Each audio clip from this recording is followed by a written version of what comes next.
Hello, hello. And we're live.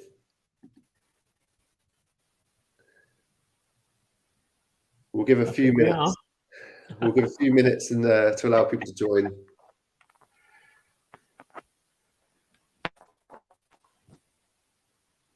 Good. Where's everyone joining from today? It's a miserable day in London at the moment, but not as bad as yesterday. It was awful.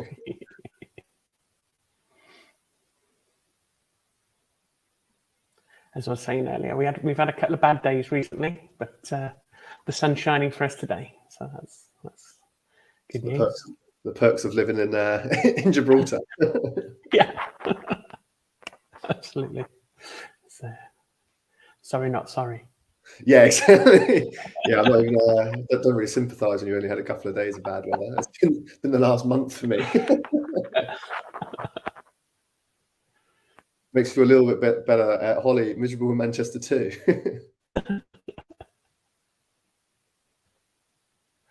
Oh dear, that's one thing I do not miss.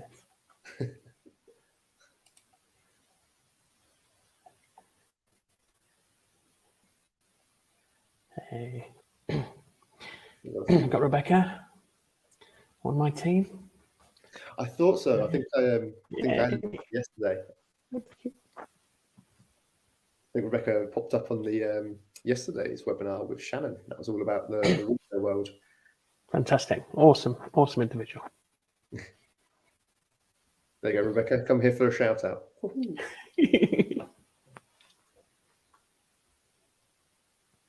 Amazing, cool.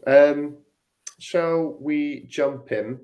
So we'll start with some introductions, and then we'll move on to the kind of main talking pieces. So Sophie, shall I allow you to go first? Introduce yourself. Absolutely. So hi everybody. Thanks for joining us today. I am Sophie Wood. I'm Learning Development Partner for Lottoland. As you've just discovered, a company that's based out in Gibraltar. I actually live in the south of Spain, just across the border, which is absolutely lovely.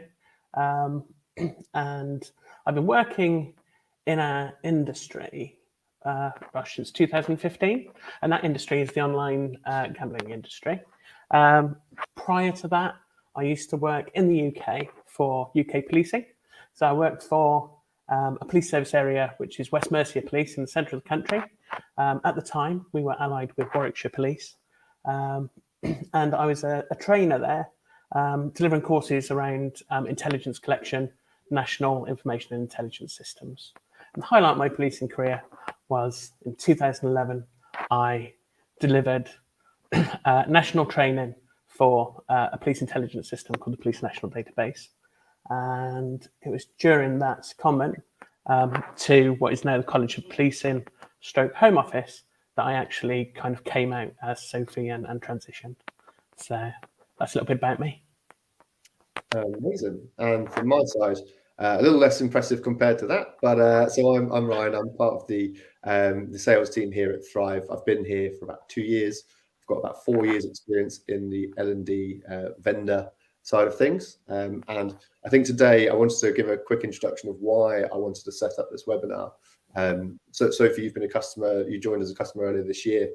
Absolutely. We've been talking for a little while, and every time we have these conversations, I always take away so much information from them.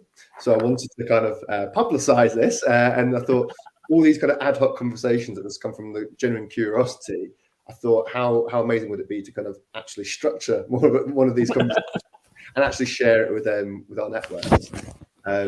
So yes, we've got a few talking points today.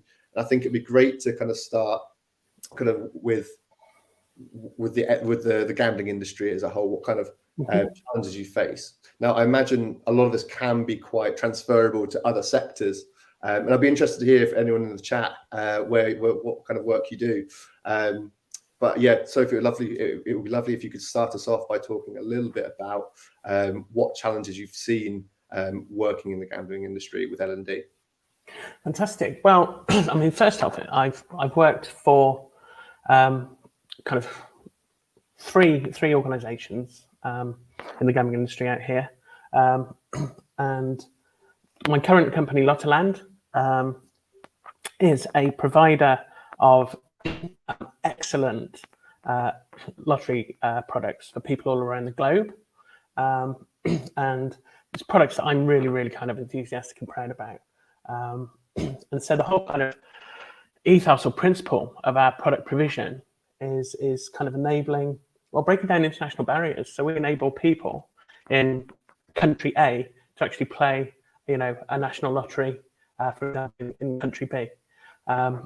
And that kind of, if you like, value set that's at the heart of our product proposition really speaks to our internal values as well. So we're going to talk about diversity and inclusion a bit later, and that's kind of characterized by the fact that we've got in excess of 35 different nationalities working for us. So and breaking down international barriers is very important to us. But going to challenges for L&D is, I would say the industry is really characterized as being very agile, very fast pace of growth. So the advent of online gambling came about in probably the second decade of this century.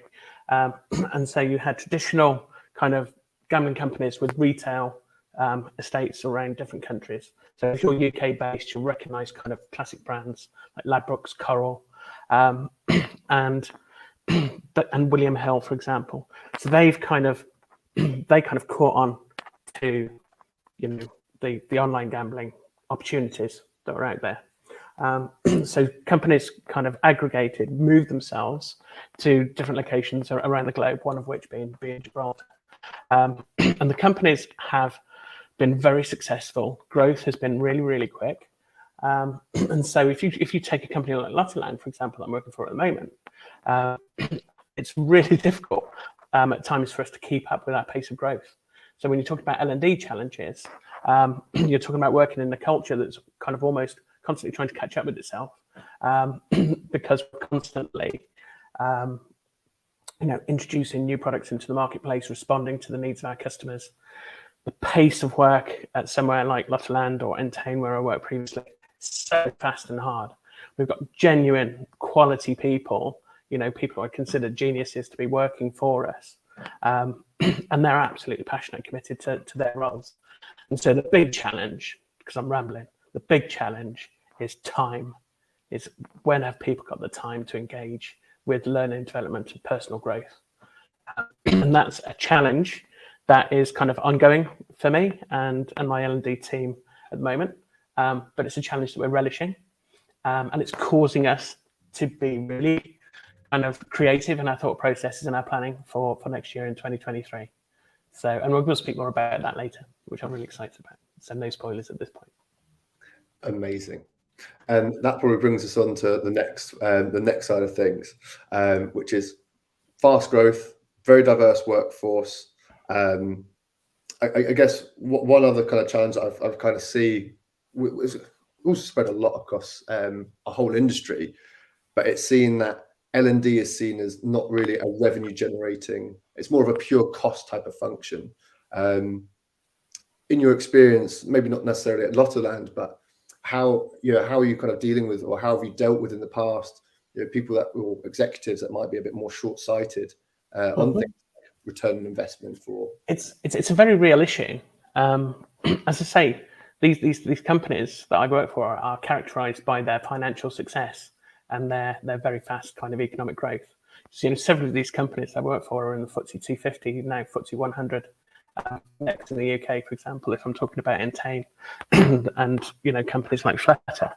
And so you've got C-suite people who are used to seeing really great looking graphs pointing in the right direction in terms of their kind of profit and loss and their return on investment of all the money that they're investing in the growth of their companies.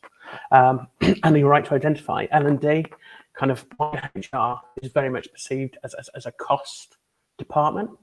And the data that comes out of those two areas, like particularly L&D, looks very different to hard financial data, for example. And so I think everybody who works in L&D who's joined in this call will recognise that when you're talking about our return of investment for L&D, it's you're not going to see results in, from Q1 to Q2, that's going to create a great looking graph in terms of, savings or revenue generation. But the kind of benefits are more long term. And I think that's an accepted fact. We'll talk about DNI later. That's exactly the same. You won't expect to see immediate results. Now, if I'm talking about Lottoland, our kind of tagline, if you like, is "We bet on you." So I'm really fortunate that my kind of group of C-suite colleagues recognise that, and they've said to me, "We bet on you to deliver." For L&D, diversity inclusion at Lottoland, which fills me with absolute joy and passion for what I'm doing, and an absolute determination to actually kind of see those results pay back over the next 2-3 years. Amazing.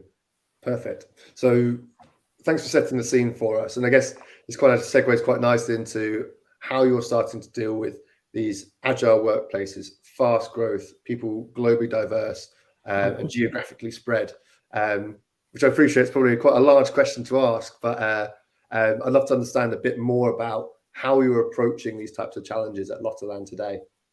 Yeah. Well, it's like I mentioned the kind of the amount of different nationalities that we have working for us. We're a global company as well, so we're kind of multi-site around the globe.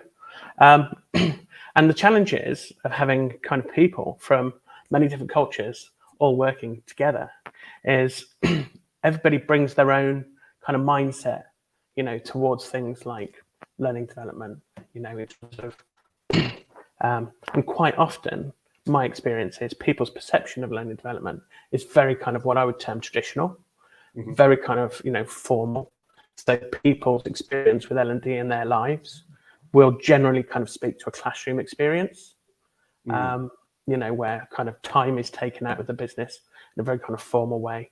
And then a certificate will appear at the end of the course to kind of validate that learning experience and will give that person a sense of achievement. Okay. And so when I'm thinking about learning development, it's the opposite end of the scale. I kind of recognize that every time you just do a Google search, you're having a learning experience because you're finding out something new. So there's a huge kind of gulf between those kind of different perceptions. So that's a definite challenge to face. And how are we doing that at Lottoland? Well, the implementation of Thrive is absolutely key to that. And so it's using the Thrive platform for pure L&D, which is part of a blended learning solution. So it's not a kind of physical classroom training replacement service. Yeah, it's kind of it is an engaging platform that people can dip in and out of and learn knowledge, skills, and gain experience, which complement our actual real-time learning, delivery.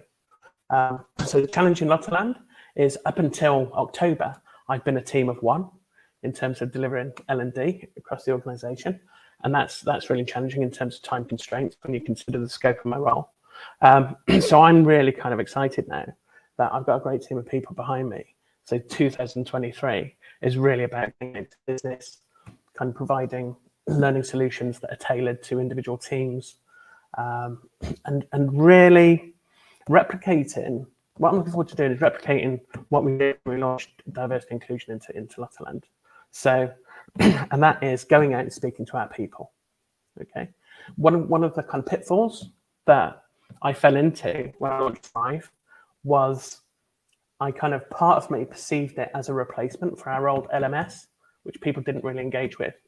So my focus was on kind of finding content and prescribing it to the company.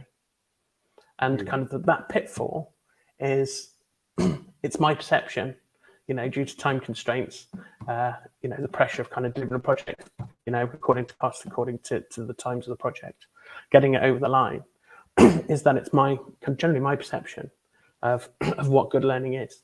And, I recognize that people's perception around the business is going to be kind of very different in some cases to what my perception is. And so recognizing those limitations, it's been really important for me. So my intention is to go into the business, not be prescriptive in terms of the content that we provide, both in the physical world and on the Thrive platform, but actually really get to grips with what people want, at a team level and at an individual level. And so the exciting thing for me is now having a small team of people so I can actually resource that activity and deliver on what has been a successful launch of our kind of Thrive platform, but take it to the next level and really kind of maximize the functionality that Thrive provides around personalizing the learning experience. So we've got Thrive over the line. We've got a really good kind of basic set of content, thanks to Thrive again, thanks to stuff that we've kind of created and created internally. So we just need to build on that and kind of really speak to those individual needs.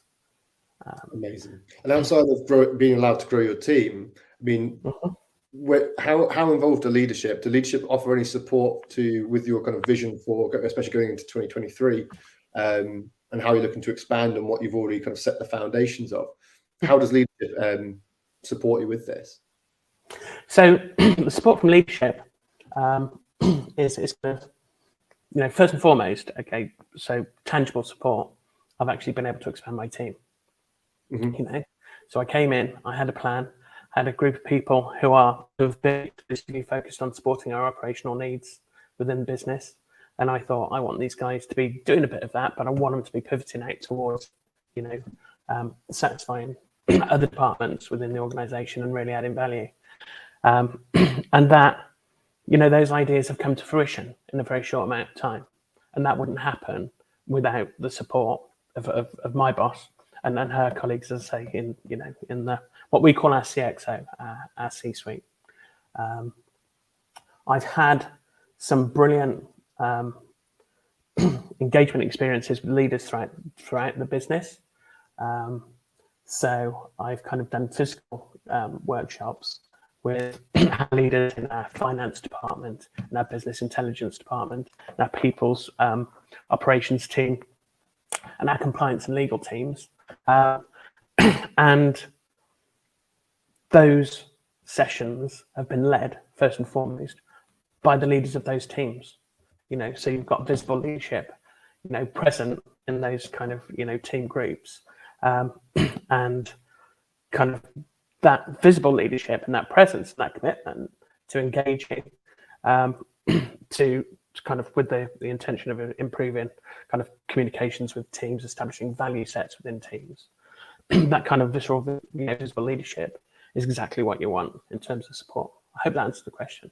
Yeah, no, that's amazing. And it's quite interesting because, so in my role, so I speak to lots of different organizations, and it comes across with some of them that leadership isn't bought into this. And it seems like you've got a lot of support from the Lottoland team.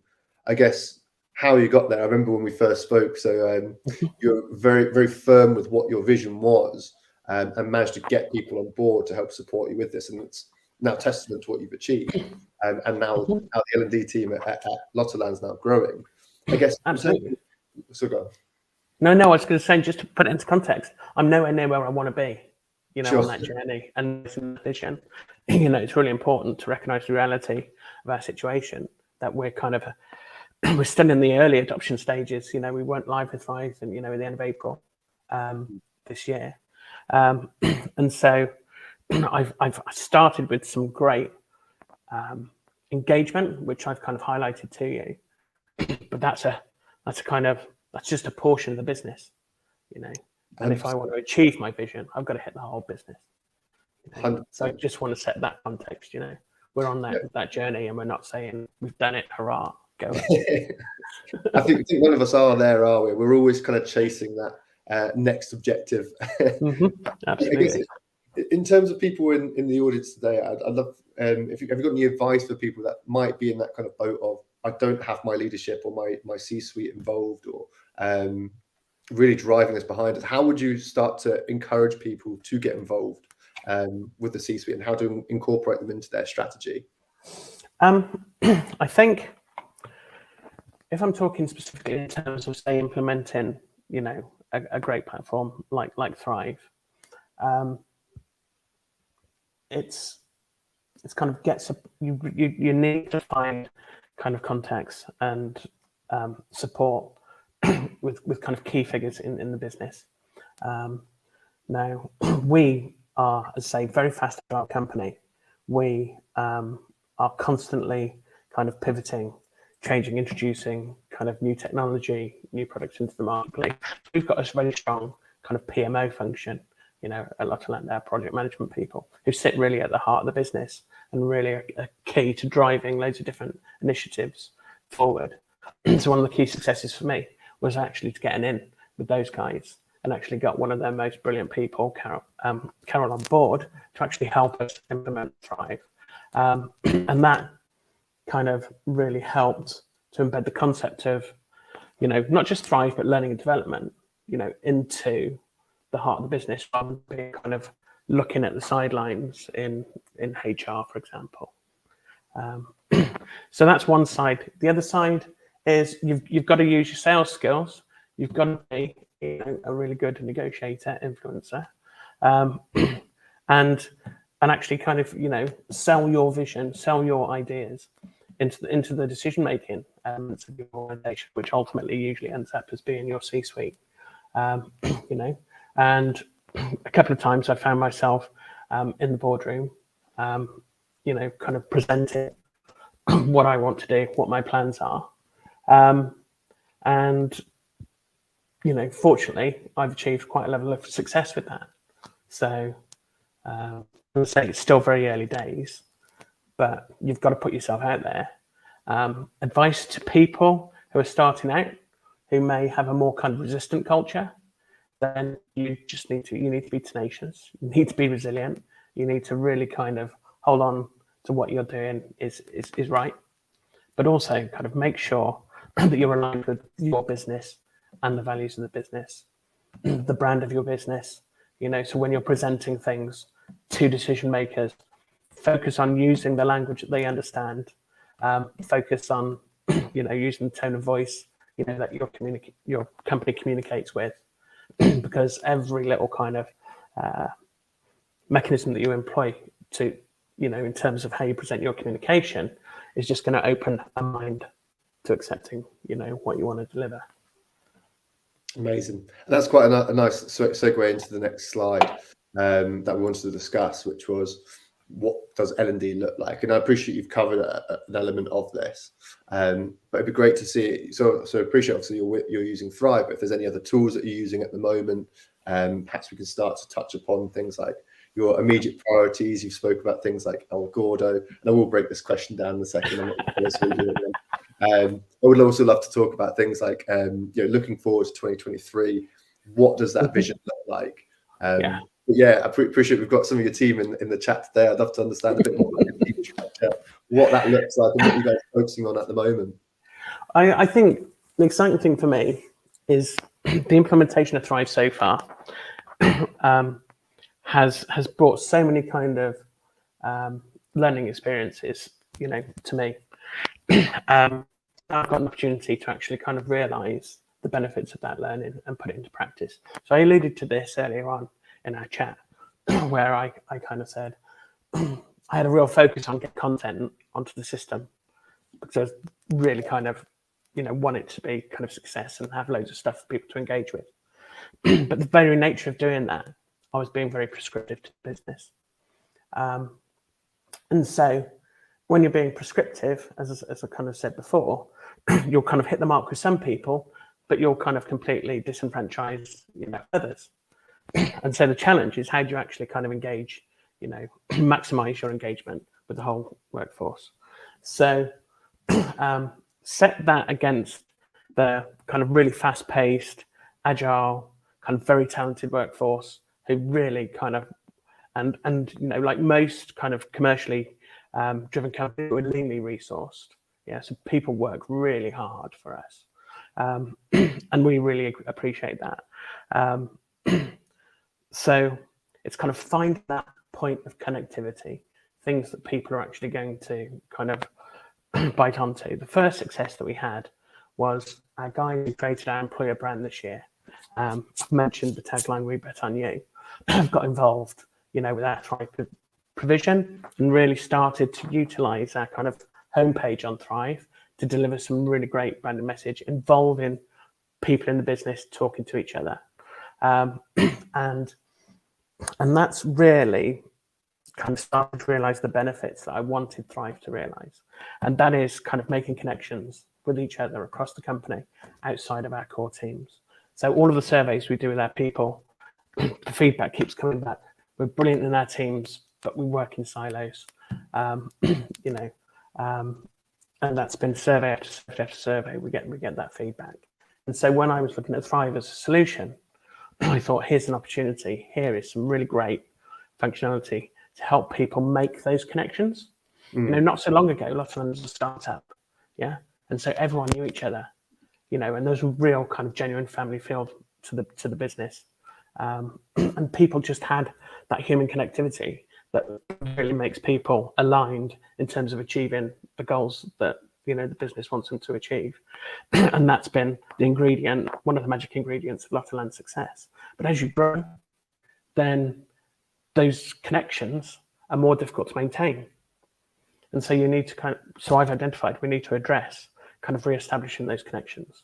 And so Thrive, the kind of communication, social media aspect of it, which I kind of very much associate with that kind of landing page, is a key ingredient to doing that. And getting our kind of EVP and brand guys on board to produce some really kind of quality kind of internal content has been a really good win for us, and it's helping us build our reputation in the system within the company. On the back of that, you mentioned El Gordo, okay? And so El Gordo is the Spanish kind of national lottery. It happens over Christmas. It's an absolutely huge event in the country. It's a really busy month. December is a really busy month for Lottoland. And the amount of invention, creativity, and productivity within the company just goes through the roof. Okay, and everybody's really proud of what we do around these kind of big lottery events for our customers all around the globe. And so, hey presto, my manager said, let's put one of our products, front and center of our campaigns for December. And it just lit a bulb, in my head, which is, you're talking about support from leadership, having these kind of great conversations. There's an example here. Everybody's passionate about the El Gordo product that we provide to our customers. So by making that front and center of our campaign in December, and my brilliant team are working on that as we speak, then everybody's immediately got that connection to it. They don't have to think about kind of getting involved. So if you're going to people who work with data day in, day out, and like our business intelligence team, for example, really supporting our product teams, our marketing teams, so that we've got a really kind of intelligence, data-driven approach to delivering for our customers. If you say to them, oh, do you want to kind of get involved in creating something around, having difficult conversations or kind of other personal growth subject matter? They're kind of like, their natural instinct is to go, it's not my day job, nice to have, but I'm focused on delivering for the company. Thank you very much. But then as soon as you kind of say, okay, let's focus around one of our key products, and these guys in BI are instrumental in terms of kind of providing the data that makes our kind of customer service and our kind of product provision better and better and stronger. They're like, how can we help? How can we help? How can we kind of, help the wider business engage with what we're delivering to the customers and the role that we're playing? So the level of engagement has just kind of noticeably kind of, leapt forward. And so now we know that we're going to have, part of our kind of learning delivery is bringing our Lottoland people closer to what we deliver to our customers.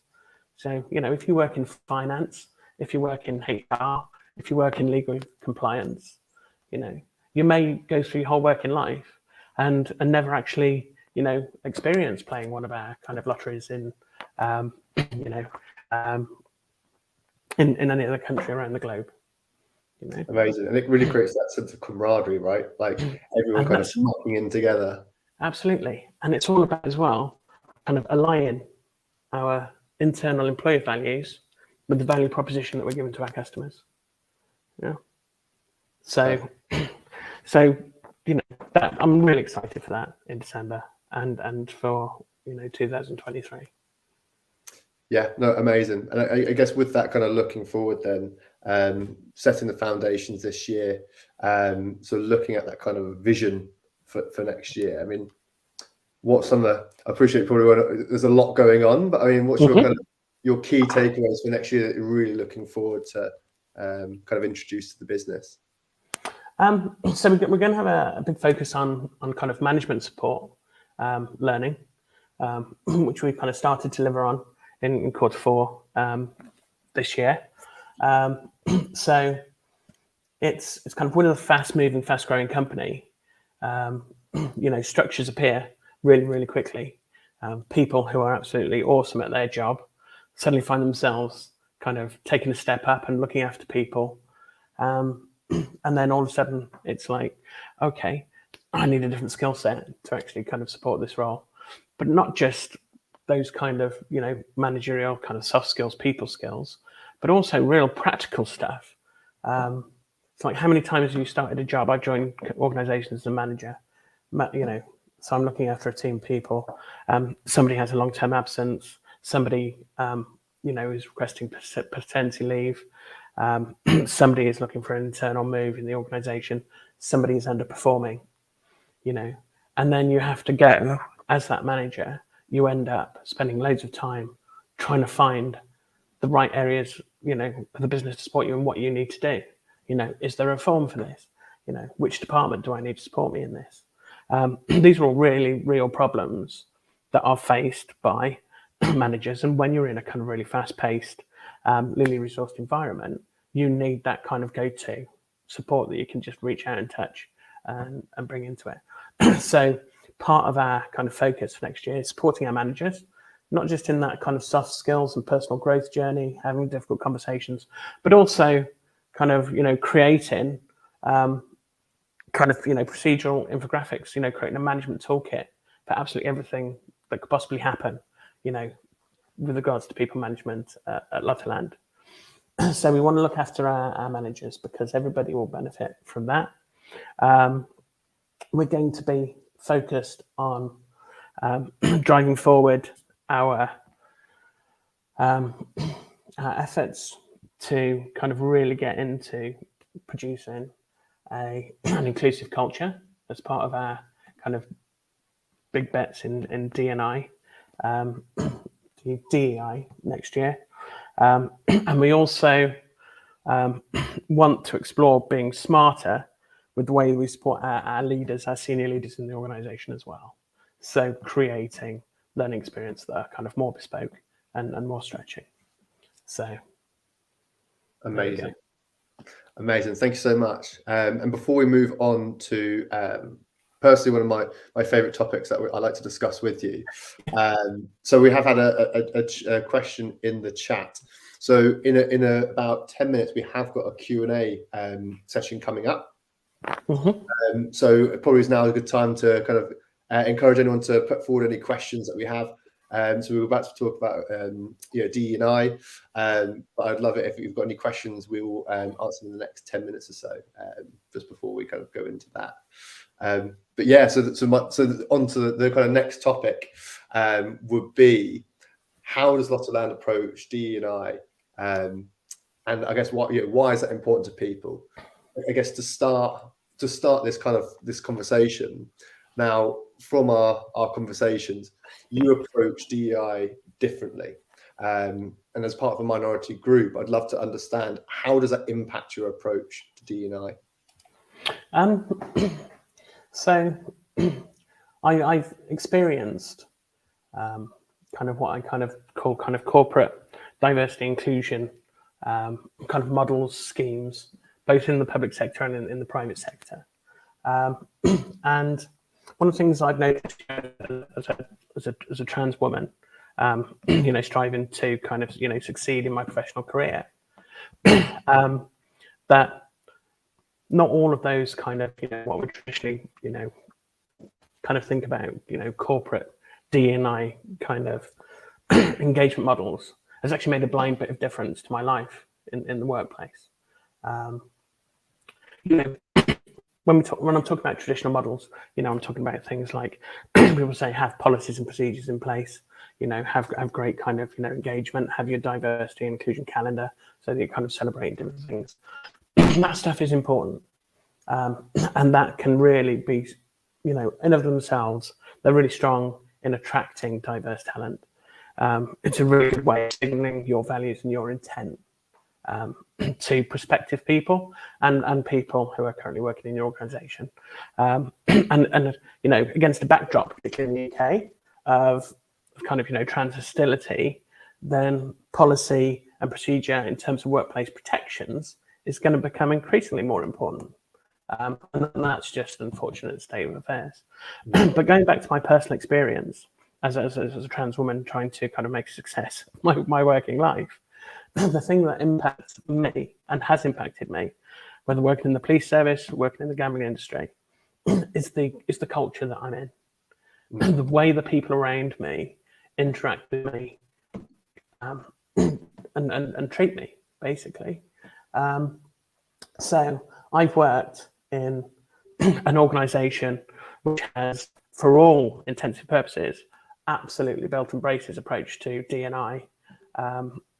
And if you look at their kind of LinkedIn, it looks absolutely like they're smashing it out of the park. But I was treated really, really, really badly. I've gone for kind of internal promotions in one company, for example, where it was a competency-based interview, so there's a kind of scoring mechanism.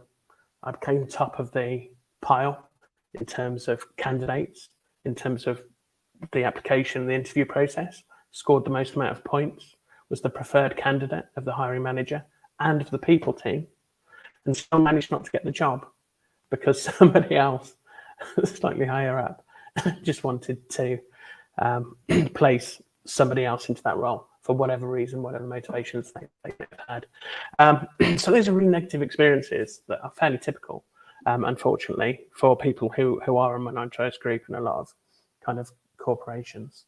Conversely, I've worked in an organisation. Let me talk about West Mercia Police.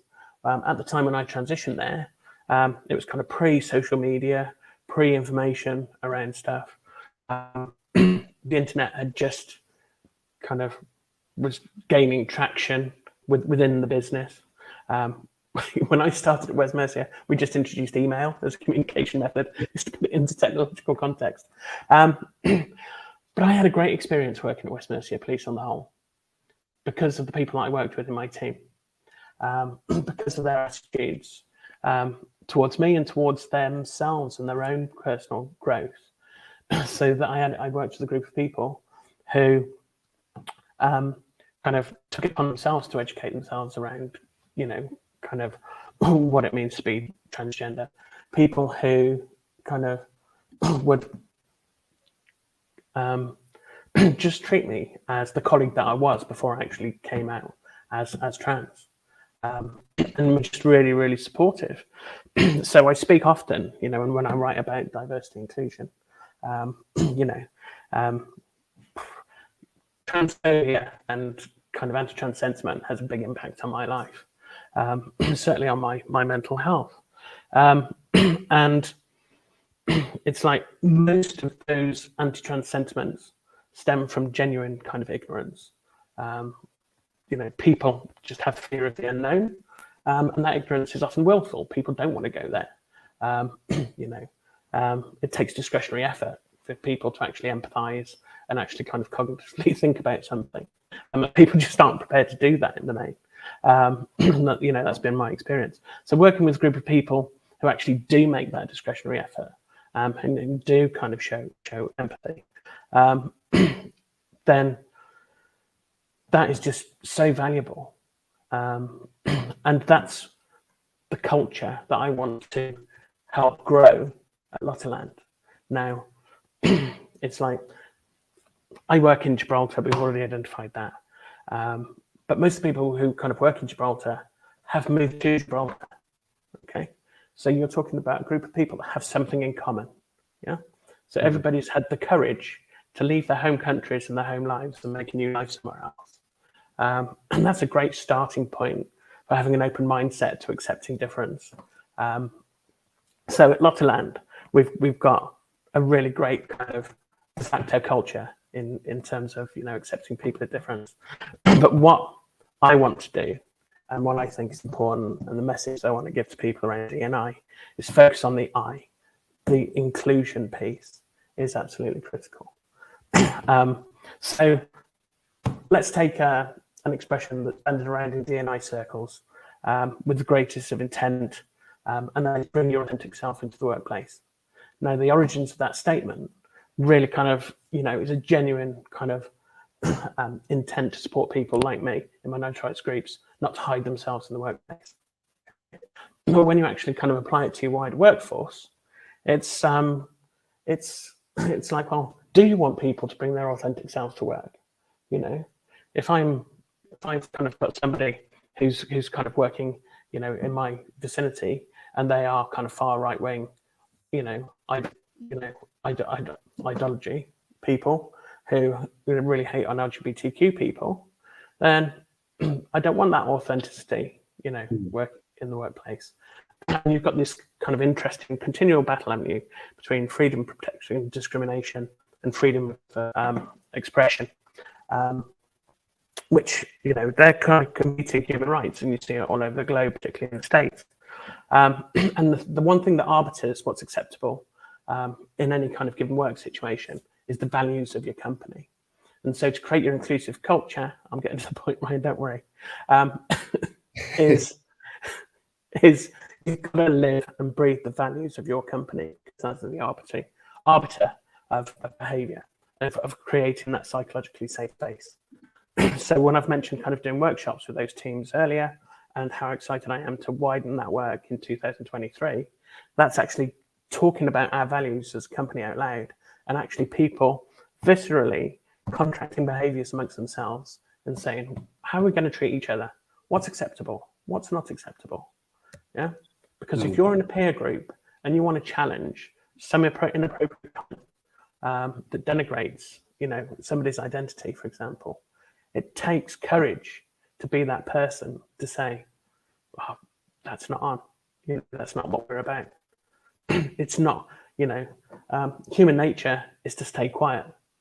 Human nature is to stay quiet and sometimes collude in that behavior, you know, out of a sense of kind of just not being kind of confident around it, or kind of a bit of cowardice, if we're being honest. So creating that psychologically safe space within teams to have those conversations is absolutely vital to make an inclusive culture. Because then when you do the nice stuff around D&I, when you look at kind of your values-based recruitment, when you look at, you know, kind of shouting about celebrating the different identities to attract people into your organisation, then that is meaningful activity, you know, because it's one thing attracting people in, but what's their experience like when they're actually there, you know? So it makes sense to me, from my personal kind of perspective, as a person in a minority group, to actually get that bottom down. And that is hard work, yeah? It's having conversations with people, and it's got to be face-to-face, you know, so that you kind of have those kind of emotional human connections when you're talking about it. Because if you want to kind of give people a moment where they kind of, you end up changing their attitude and their behavior because they've had some kind of emotional engagement with what you're talking about, then that's a win. And that's the goal in doing D&I work, is changing those hearts and minds. So, you know, I'm not so much interested in kind of statistics around diversity and inclusion. If you get the I right, the stats will look after themselves. Okay, and I realise I'm not naive that there's, you know, a need to measure things and provide return on investment over a period of time. But actually having confidence in that approach, I know that those results will come and the measurements will be favourable. So that's my focus. 100%. And I love the way that you kind of talk about this, because when we've had our kind of conversations in the past, it's kind of, you see it across LinkedIn all the time. Like there's like a specific time of of the year, you get 1 month of waving the flag, but actually it goes so much deeper. And we have got a couple more minutes left on this section. I do want to ask one quick kind of, say one quick question, but I know it's quite a big one as well. But it's around allyship, and it came from when we were at a customer event recently. Remember the audience actually asked this question. I remember this, yeah. And I'd love to get your thoughts on this, because even it applies to someone like myself. So I am privileged. I appreciate that. I'm a white straight male, so I do fall into this category. But how can I use that to be an ally, to show support to people that that perhaps aren't in the same boat? How can I use that privilege to support my my co-workers? Another interesting point they made was, they had a daughter, and one day I'd like to have children. If I have a daughter, I'd love her to grow up and be supported through that. We're talking about women in the workplace, people of ethnic minorities, for example. How can people actually support people who are perhaps from a minority in the workplace? Yeah, I mean, it's really simple. Being an ally is not a kind of abstract kind of concept. It's not an intellectual challenge. It is quite simply opening your mind, educating yourself, looking after your own kind of personal growth in terms of your kind of awareness of the people that you're kind of working alongside, and being a decent human being. You don't need to go on a training course to kind of learn to do that. I think everybody can generally kind of identify, what kindness looks like, and so, I've said this many occasions. What's the key to allyship? And it's kind of, be kind, be considerate, be knowledgeable around, people's differences, and don't be judgmental. You used a really important word there, privilege, and people go, "Oh, privilege, what is that?" I haven't got privilege. Well, I had male privilege in my previous life, and when I transitioned, I lost it very, very quickly. So I know absolute certainty that privilege exists, and I didn't realize I had it when I did have it. I realized I had it when I lost it. Yeah. So you've got to be forgiving people as well for doubting whether privilege exists. You've got to be kind of, everyone's got to be patient with each other. Okay. So being an ally, educate yourself, be kind, be a decent human being. Okay. So I don't think it's any more complicated than that. One of the things I want to, before we kind of move on perhaps from this subject, is a key message I wanted to get out today, is diversity inclusion work can so often be an echo chamber of people like me speaking to people who are interested in diversity inclusion, and everybody goes, "Yeah, oh, great, well done, have an award." But that approach fails to engage with the 95% of people in most workforces who really don't give a damn about diversity inclusion. And that is why you don't see great results in diversity inclusion over the decades. I'm having conversations in the workplace that I was having in the workplace 25 years ago, around D&I. Very little has actually moved forward in any practical sense. So that's the challenge. How do you bring the majority on your journey with you? And my intention for next year, I'm going to do that through educating people around mental health. Okay, because I know everybody in our organization has mental health. Yeah. And that is the unifying piece that will enable me to actually kind of get people to look at accepting people's differences and challenging their own viewpoint and accepting other people's. That's just an example of where I'm coming from for next year on D&I at Lottoland next year. Sure. I really appreciate how candid you are with this, and thank you so much for speaking so openly about that. And I appreciate it. I think I've seen a couple of questions come in. It's quite a nice segue, because some questions are kind of around that, as well as other things that you've mentioned earlier on, in this conversation. But I appreciate, as we've got 10 minutes to go, I thought it'd be lovely to kind of answer some of your questions. So feel free to keep them coming in. But we'll start with Melissa. So this is more kind of taking a step back into the kind of training side of things. So Melissa, how do you encourage managers to get involved in employee development? So really it's communicating the importance and the value of it. And it is kind of in the way that you measure success, it's getting those manager activities equal weighting to other work activities. Yeah. So equal weighting between increasing, the profit and loss through your fantastic efforts as a team, equally weighted with kind of people focused on their own personal development and growth. Okay, so recognizing and accepting it as a core value of your organization, and kind of validating those interactions and those experiences. Okay, and again, it's always been a difficult one for me to get my head around, because it's just so common sense, that if people are motivated, they perform better, they're happier in the workplace, the team's happier together, they're more likely to face in the right direction, problem solve together. And I don't need to go on a management course to actually kind of understand that. But it is important to say it out loud to people and say, this is what we stand for. And quite often companies don't really do that. And so it gets forgotten about, especially in kind of really kind of commercially focused operations. I always think about the Peter Principle, which was, I think it was in the 1970s or 1980s, where this guy, it was actually intended as a spoof, open university style presentation, where he talked about people being promoted into a level of incompetence. It's called the Peter Principle. It ended up gaining traction and actually becoming a serious HR theory. But it's absolutely true. Recognize that looking after your people is a different skill set to being really good at doing whatever you do. Yeah, and value that work. Make sure everyone in the company knows that it's valuable work. Give it equal weighting.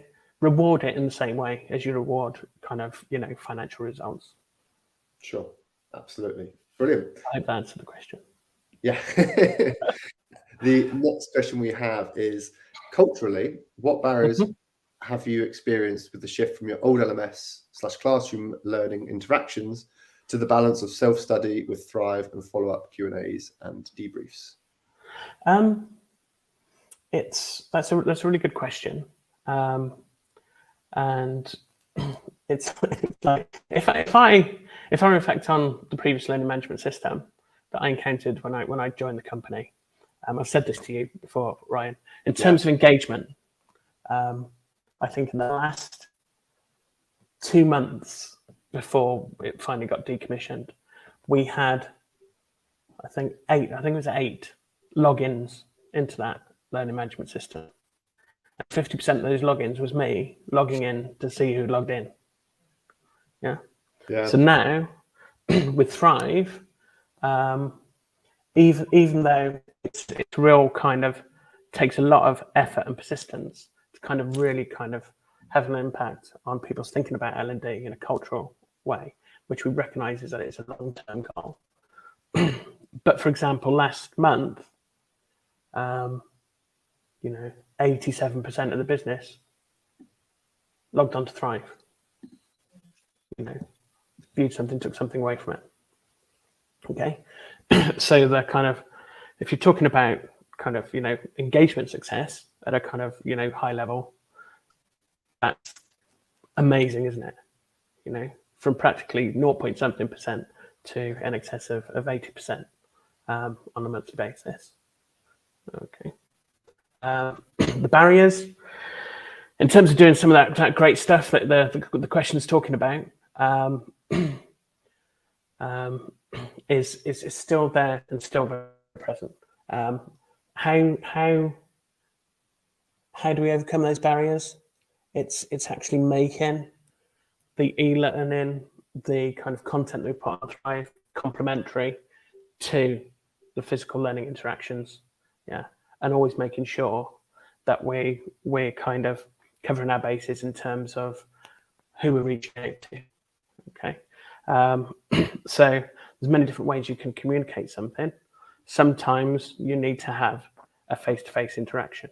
Sometimes, a subject lends itself to, a kind of, e-learning package. Sometimes it's an engaging kind of talk to inspire thought, around leadership matters, for example.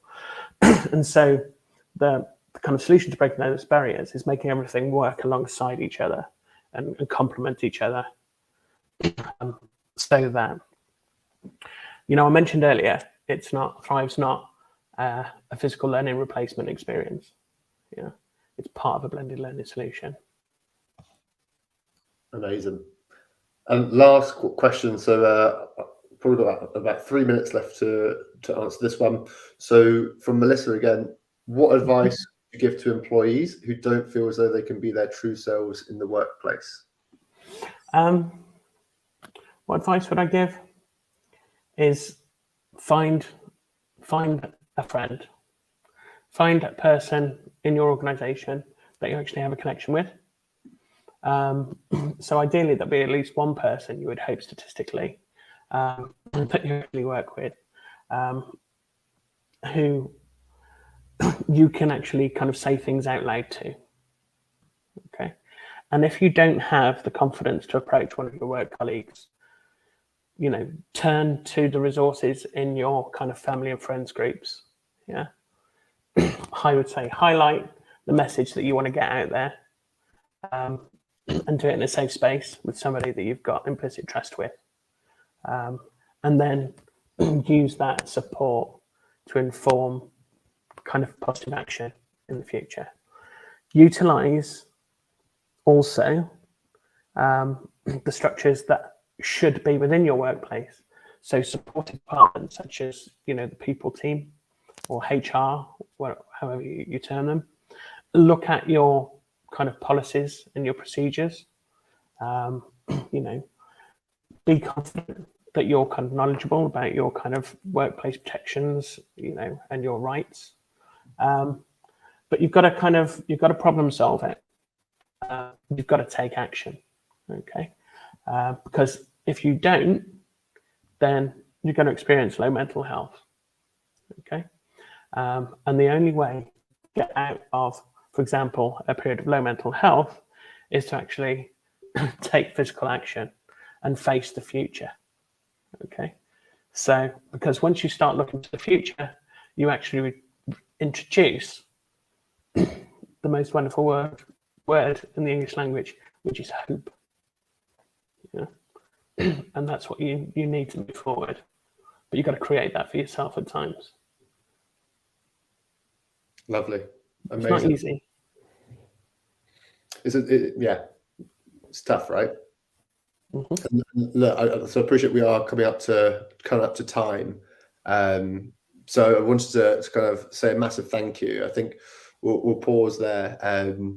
But look, if you want to continue the conversation, I've left Sophie's details below with Sophie's permission, obviously. So I would honestly wholeheartedly recommend following Sophie on LinkedIn. Shares amazing insights. Does a number of different talks as well. I've seen you've done a tour recently, hosting a number of different talks at various different events. So it would be 100% worth your while to send Sophie a follow or a connect after this. Mm-hmm. And feel free to keep the conversation going. I'll post in the chat. Yeah.